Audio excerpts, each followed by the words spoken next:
Drahý Eliáš, začiatky sú vždy ťažké, nielen v živote, ale aj v písaní listov, ale ako sa hovorí, hlavne treba začať. Moja milá Elenka, keďže spolu chodíme už od 14 rokov, tak som ani poriadne nemal čas existovať bez teba. Pravda však je, že čas strávený s tebou by som za nič na svete nevymenil.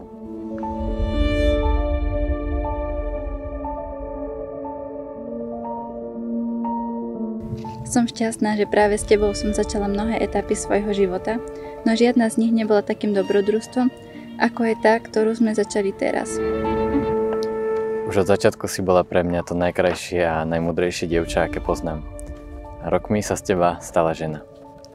A ja som si veľmi rýchlo uvedomil, že takú ako ty sa ťažko hľadá. Rýchlo som ti radšej navliekol prsteň na ruku a ty robíš všetko preto, aby som bol šťastný a za to ti neuveriteľne ďakujem.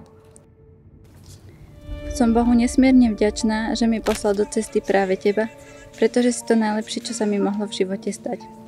Poslal mi muža, ktorý je nekonečne odvážny, pracovitý, starostlivý a láskavý. Si človekom, ktorého obdivujem a veľmi si ho vážim. Postaram sa o to, že rozhodnutie stať sa mojou manželkou nikdy neoľutuješ.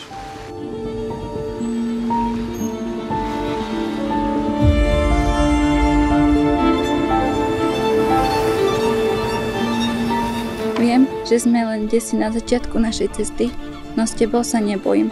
Práve naopak. Teším sa na každý spoločný kilometr. Nebude to ľahké, to viem, ale viem aj to, že ty to nevzdáš, ani keď prídu prekážky. V tebe mám istotu, že aj keď nebudem vládať, mám sa o koho oprieť a to je pre mňa vzácne. V jednej pesničke sa spieva, že potrebujem muža, ktorý bude trpezlivý a milý, muža, ktorý mi podrží dvere, muža, ktorý mi povie, že som najkrajšia, aj keď sa moja tvár zmení a vlasy zošedivejú. Ja takého muža nepotrebujem, pretože už mám teba. S úctou a láskou, tvoja Elena.